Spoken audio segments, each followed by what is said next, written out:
مساء الخير. رسالة بوجهها لاتحاد الكرة.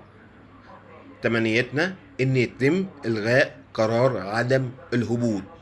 ما ينفعش حضرتك تلغي الهبوط عشان فريق هيهبط. كل الفرق سواسية، احكموا ما بين الفرق بالعدل.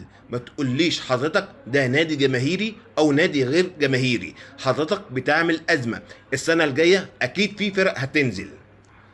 هتلغي الهبوط؟ لا، مش هتلغي الهبوط. فالفرق دي هتقول لك اشمعنى ما لغيتش الهبوط عشاننا ولغيت الهبوط عشان فرق تانية. فانت كده بتصنع تمييز، بتصنع عدم مساواة ما بين الفرق. فكل الفرق سواسية، اتقن الفرق بتنزل. مفيش فريق ضد النزول. هينزل ينزل. انت عايز كورة ولا مش عايز كورة؟ انت عايز باطل ولا عايز حق؟ اكيد انت عايز كورة واكيد انت عايز حق. فمن فضلكم الغوا قرار عدم الهبوط.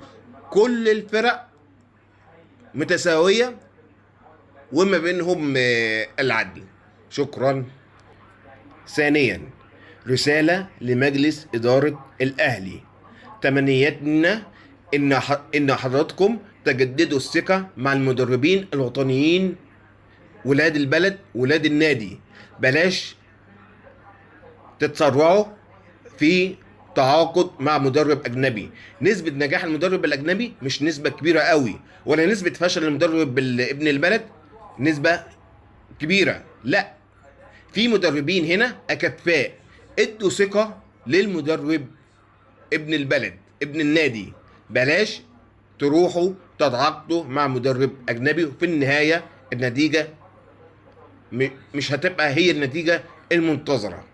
وبمناسبة النادي الأهلي ليا تعليق صغير. النادي الأهلي عنده إمكانيات بسم الله ما شاء الله، ربنا يزيد ويبارك، الله أكبر. الأهلي بإمكانياته مش بلاعيبته. أنا كمشجع في الكرة عايز أشوف مدرسة الناشئين في كل نادي. لازم الأهلي يبقى عنده مدرسة ناشئين، الأهلي وغيره. ما ينفعش الإمكانيات تجيب لي لعيبة محترفة على الجاهز. لازم المدربين هنا يتعبوا مع كل اللعيبة. اتمنى ان الاقي بصمة كل مدرب موجودة على اللاعب، اشتغل معاه، اسسه عشان يبقى لعيب. ما ينفعش تجيب لعيب على الجاهز. انت فين تعبك؟ فين مجهودك؟ فين بصمتك كمدرب كورة؟ وبالمناسبة كمان اتمنى يبقى في تحديد ميزانية. ما ينفعش نادي عنده ملايين يقدر يجيب كل اللعيبه ونادي تاني ما عندوش ملايين دي ما يقدرش يجيب لعيب. كده ما فيش تكافؤ فرص. انا بتكلم عن تكافؤ الفرص والعدل والمساواة ما بين كل الفرق. شكرا. مع تحياتي.